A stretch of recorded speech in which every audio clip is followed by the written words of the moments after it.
Infantaria. Mais de 3 milhões de homens formavam a base das forças terrestres da Alemanha no verão de 1941. Ainda em 1934, quando o exército oficialmente ainda se chamava Reichswehr, foi concluído o desdobramento de 21 divisões de infantaria. Mas até o início da Campanha do Leste, a estrutura mudou consideravelmente. O pelotão de infantaria contava com 49 homens e uma carroça com cavalo, e a companhia, cerca de 190 combatentes com suas próprias frações de abastecimento e reparo. A cor de identificação da infantaria era branca. Com ela debruavam os ombros e as golas, para distinguir de longe a arma na marcha e no combate. Foi exatamente a infantaria que carregou o peso principal dos combates no leste, das mais de 200 divisões das forças terrestres em junho de 1941. A maioria era de infantaria. A infantaria permaneceu a arma mais numerosa e, ao mesmo tempo, a menos protegida da Wehrmacht, até o próprio final da guerra. Artilharia. A cor de identificação da artilharia era vermelha, a segunda arma em importância depois da infantaria, que determinava o desfecho da maioria das batalhas, muito antes de os tanques e a infantaria entrarem em combate próximo. A formação da artilharia da reserva do alto comando começou ainda em 1933, quando a Alemanha oficialmente não tinha o direito de manter canhões pesados, além das restrições de Versalhes. No momento do ataque à União Soviética, em cada regimento de infantaria das primeiras ondas de mobilização, existia uma companhia separada de canhões de infantaria, 6 canhões leves de infantaria e 2 pesados, e no total na divisão se reunia 18 canhões leves e 6 pesados de infantaria. No verão de 1941, a Wehrmacht dispunha de 18 divisões de lança-foguetes, 9 das quais foram reunidas em 3 regimentos. E no início da Campanha do Leste, mais de uma dezena de divisões de canhões de assalto, 3 baterias de 7 canos cada. Foi exatamente essa saturação de poder de fogo que permitia à infantaria alemã resolver tarefas para as quais os exércitos de outros países precisavam mobilizar forças de artilharia muito maiores. Cavalaria e reconhecimento. A cor de identificação era amarelo-dourada, e embora no início da Segunda Guerra Mundial a cavalaria fosse considerada uma arma obsoleta, a Wehrmacht ainda assim manteve unidades a cavalo. O 1º e o 2º regimentos de cavalaria integravam a 1ª Brigada de Cavalaria, sediada na Prússia. Durante a campanha da Polônia, em 1939, a brigada atuou com tanto sucesso que já em 1940 ela foi expandida ao nível de uma divisão completa. Ao mesmo tempo, os batalhões de reconhecimento das divisões de infantaria eram formados a partir de regimentos de cavalaria e incluíam esquadrões a cavalo para atuar onde a tecnologia não podia passar. Na frente ocidental, a primeira unidade a atravessar o rio Sena foi o Esquadrão de Reconhecimento da 6ª Divisão de Infantaria, sob o comando de Georg von Busselager. Apesar da motorização, o comando alemão nunca conseguiu abandonar por completo o cavalo, nem no reconhecimento, nem na luta contra os partisanos no leste. Tropas blindadas. A cor de identificação tornou-se o rosa. A data de nascimento da Panzerwaffe é considerada 15 de outubro de 1935. Nesse dia, foram formadas 3 divisões blindadas de uma vez. A primeira em Weimar, com base na 3ª Divisão de Cavalaria. A segunda em Würzburg, sob o comando do coronel Heinz Guderian. E a terceira em Berlim. Em 1939, a estrutura organizacional definitiva ainda não havia se consolidado. Uma divisão blindada típica consistia em uma brigada blindada, 2 regimentos com 2 batalhões, cerca de 300 tanques e 3.300 homens de efetivo. Uma brigada motorizada de infantaria com cerca de 2.000 pessoas e um batalhão de motocicletas com 850 homens. Na primavera de 1939, foi formada já a 6ª Divisão Blindada, mas ela recebeu de imediato o número 10. No outono de 1940, as brigadas blindadas de 2 regimentos foram fragmentadas para dobrar o número de divisões antes do ataque à União Soviética. Tropas anticarro.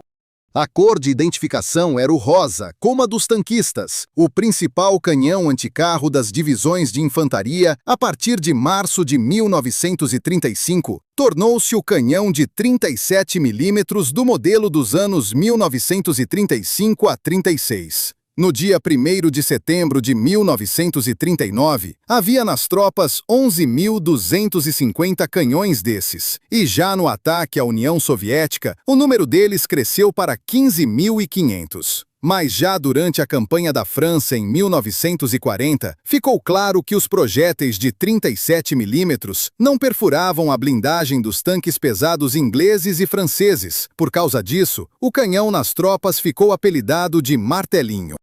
Os projetistas alemães tentaram compensar a fraqueza do canhão com uma instalação autopropulsada sobre o chassi do tanque leve de primeiro modelo. Mas, de verdade, essas máquinas ganharam experiência de combate séria apenas na frente leste, onde contra elas se opuseram os tanques soviéticos mais protegidos.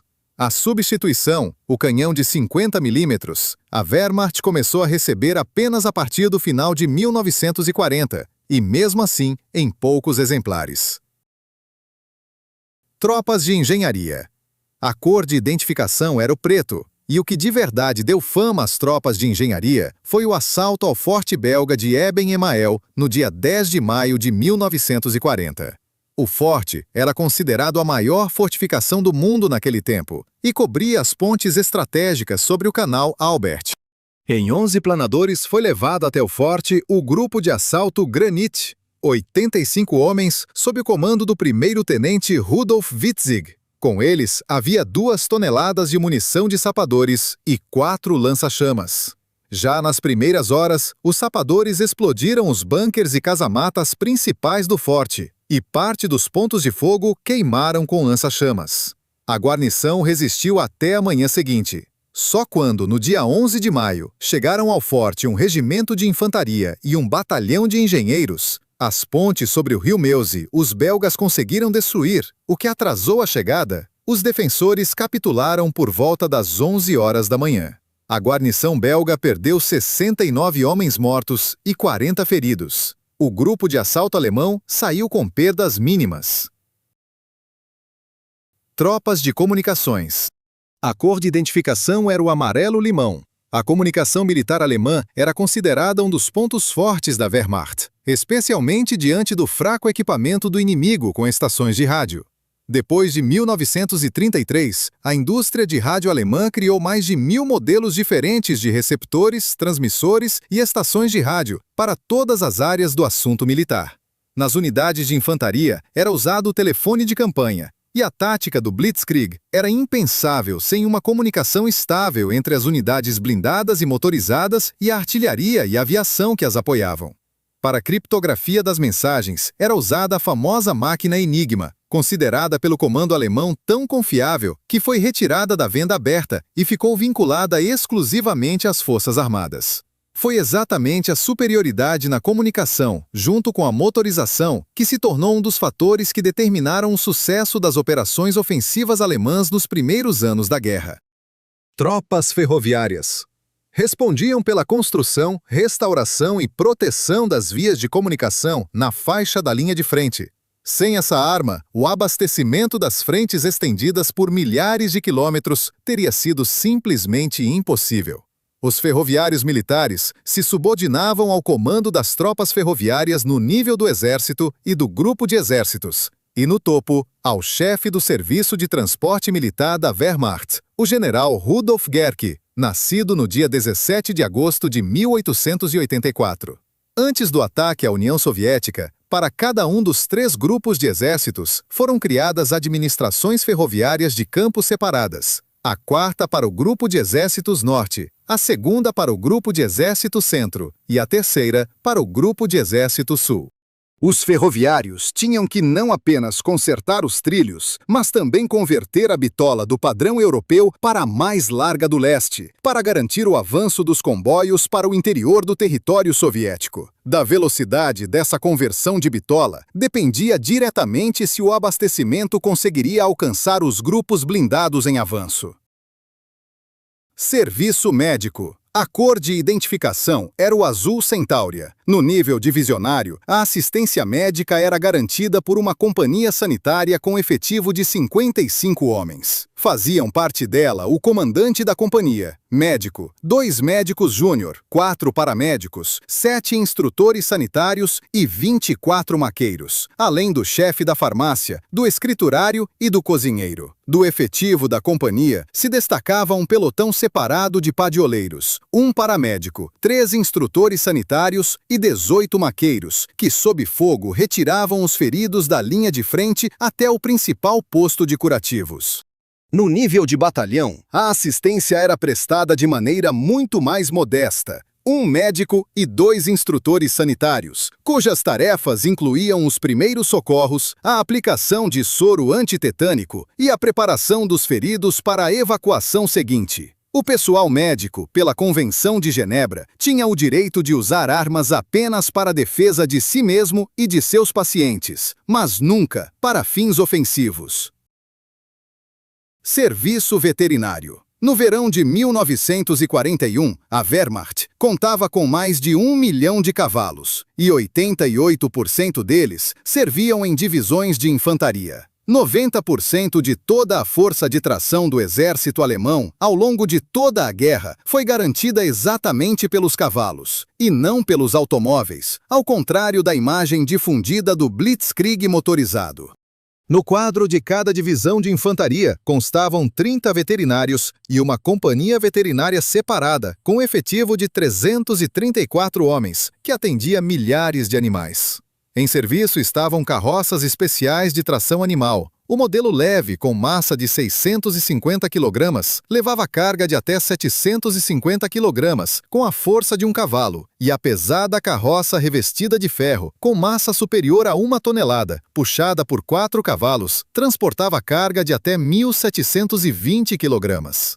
Sem o trabalho harmonioso do serviço veterinário, as divisões de infantaria da Wehrmacht, que dependiam dos cavalos muito mais do que se costuma pensar, simplesmente teriam parado depois de algumas semanas de combate.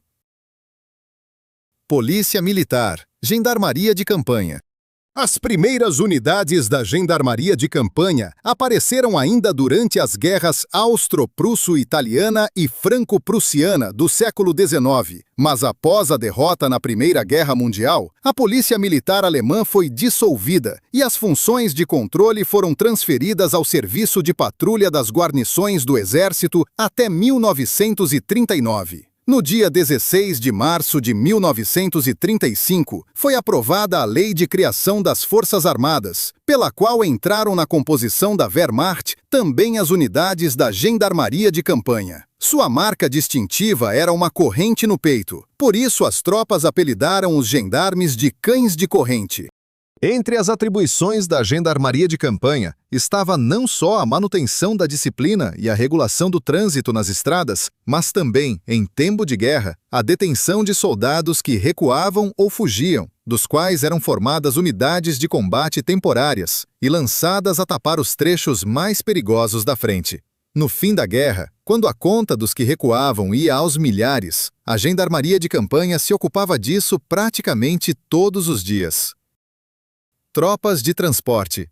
Garantiam a transferência de tropas e cargas num território estendido, do litoral atlântico ao Volga e do Cabo Norte à Líbia. Tais distâncias exigiam não só o planejamento preciso das rotas e o cálculo da capacidade de tráfego das estradas, mas também improvisação constante no próprio local. A carga principal era levada pelas colunas motorizadas. O quadro da divisão motorizada incluía 8 colunas motorizadas de abastecimento, 2 colunas de abastecimento de combustível e 2 companhias de oficinas de reparo. A cada ano de guerra, a extensão das comunicações só crescia e o número de caminhões em condições diminuía por falta de peças de reposição e combustível. Em 1944, foram exatamente os problemas de transporte e não a falta de munições que cada vez mais se tornaram a causa da parada das ofensivas alemãs. Serviço de abastecimento. No quadro da divisão de infantaria, pelo abastecimento respondiam 3 colunas motorizadas, 6 colunas hipomóveis, 1 coluna motorizada de abastecimento de combustível, 1 companhia motorizada de oficinas de reparo e 1 companhia motorizada de abastecimento. Essa estrutura mista, caminhões junto com carroças a cavalo, refletia a situação real do exército alemão, onde a motorização continuava sendo privilégio de longe não de todas as unidades. Era exatamente o serviço de abastecimento que determinava por quanto tempo a divisão conseguiria manter o combate sem parar. Munições, alimentos e combustível deviam chegar à linha de frente diariamente, independentemente do clima e do estado das estradas. Serviço administrativo. No dia 4 de fevereiro de 1938, foi criado o Alto Comando da Wehrmacht, e em sua composição apareceu a Administração Geral das Forças Armadas, que a partir do final de 1939 foi chefiada pelo general Hermann Reinecke. Foi exatamente essa administração que reunia os departamentos jurídicos e administrativos, responsáveis por tudo que não dizia respeito diretamente às ações de combate, do abastecimento com documentos aos cálculos financeiros com o pessoal. Serviço jurídico. Ao longo de todos os 4 anos da Primeira Guerra Mundial, os tribunais militares alemães proferiram no total 150 sentenças de morte a soldados, e desses foram executados apenas 48 homens. Durante a Segunda Guerra Mundial, a abordagem mudou radicalmente. Foram proferidas contra militares da Wehrmacht mais de 20.000 sentenças de morte exatamente por deserção. Os historiadores até hoje não conseguem calcular com precisão o número de sentenças efetivamente executadas, uma vez que parte significativa dos documentos da justiça militar nazista foi destruída, e no final da guerra, os desertores frequentemente eram fuzilados por tribunais de campo sem qualquer registro. Serviço geodésico e cartográfico. Respondia pela criação e abastecimento das tropas com mapas de todos os tipos, dos comuns terrestres aos marítimos e aeronáuticos. A maior parte dos mapas do exército à Wehrmacht compunha com base em materiais pré-guerra das administrações geodésicas estatais da Alemanha, complementando-os com dados de fotografia aérea. Em unidades de artilharia, existiam pelotões cartográficos separados, que abasteciam as baterias e divisões com os mapas necessários antes de cada operação, e a atualização dos mapas táticos de situação era feita pelas seções de Estado-Maior de cada arma separadamente. Sem mapas precisos, a artilharia não podia calcular as coordenadas do alvo, e as colunas blindadas corriam o risco de se perder em terreno desconhecido durante rompimentos rápidos. Parte significativa desses mapas e fotografias aéreas se preservou até os nossos dias nos arquivos alemães, e ainda hoje é usada pelos historiadores para a reconstrução das ações de combate. Unidades de propaganda. No dia 1º de abril de 1939, o Alto Comando da Wehrmacht criou o Departamento de Propaganda à frente do coronel Hasso von Wedel. Ainda antes, em agosto de 1938, foram formadas 4 companhias de propaganda, atribuídas aos comandos dos corpos do Exército. Em cada companhia, havia pelotões de reportagem de frente, pelotão de instalações de altifalantes e um grupo de trabalho. No verão de 1941, tais companhias já somavam 19, 12 nas forças terrestres, 4 na Luftwaffe e 3 na Marinha, e serviam nelas escritores, artistas, fotógrafos e cinegrafistas. Em 1943, o efetivo total dos propagandistas militares alemães aproximou-se de 15.000 homens. A partir do dia 25 de janeiro de 1943, os correspondentes militares e as companhias de propaganda foram separados em uma arma à parte com sua própria cor de identificação cinza claro. Unidades de caçadores de montanha. No dia 9 de abril de 1938, na cidade bávara de Garmisch-Partenkirchen, foi criada a primeira divisão de infantaria de montanha. Por decisão do Comando das Forças Terrestres de 31 de março de 1938, o emblema da divisão tornou-se a Flor Edelweiss. Por causa disso, ela também foi apelidada de Divisão Edelweiss. A divisão era formada por naturais das regiões montanhosas do sul da Alemanha, da Baviera e da Áustria, treinados em deslocamento com esquis, escalada e sobrevivência em condições severas. Em 1938, as tropas de montanha da Wehrmacht somavam 3 divisões, e no final de 1941, esse número cresceu para 7. A divisão Edelweiss mais tarde assaltou os passos da cordilheira principal do Cáucaso, na composição do 49º Corpo de Exército de Montanha. E essa campanha entrou para a cultura soviética com a canção de Vladimir Vysotsky sobre os caçadores alpinos. Unidades aerotransportadas. No dia 29 de janeiro de 1936, Hermann Göring e seu vice Erhard Milch aprovaram a criação da primeira unidade paraquedista. O comando do batalhão coube ao major Bruno Brauer, que assumiu cerca de 600 voluntários. E já em outubro do mesmo ano, o batalhão realizou seu primeiro salto de demonstração em manobras. A direção-geral da criação das tropas aerotransportadas da Luftwaffe foi confiada ao general Kurt Student, que mais tarde comandaria também a primeira grande operação aerotransportada da história, o assalto à Haia, em maio de 1940. Mas a mais sangrenta para os paraquedistas foi o desembarque em Creta, em maio de 1941. Os alemães perderam cerca de 4.000 paraquedistas mortos, mais de 2.000 feridos e 220 aviões. A vitória em Creta custou tão caro à Wehrmacht que depois dela, Hitler nunca mais se arriscou a uma grande operação aerotransportada de escala parecida. Unidades de defesa antiaérea. Os trabalhos sobre o famoso canhão antiaéreo de 88 mm começaram ainda em meados dos anos 20 e foram concluídos em 1928 sob a designação Flak 18. Em abril de 1938, a Wehrmacht dispunha de 1.984 canhões desses e de 2,7 milhões de projéteis para eles. No dia 14 de maio de 1940, o regimento antiaéreo do coronel Walter von Rippel, que cobria as passagens de pontões sobre o rio Meuse, num único dia, declarou mais de uma centena de aviões inimigos abatidos. O canhão de 88 mm mostrou-se tão universal que era usado não apenas contra a aviação, mas também como arma anticarro, perfurando a blindagem de praticamente qualquer tanque dos aliados e do exército soviético até o próprio final da guerra. Se você gostou deste vídeo, se inscreva no canal. Lá tem ainda muitas histórias interessantes.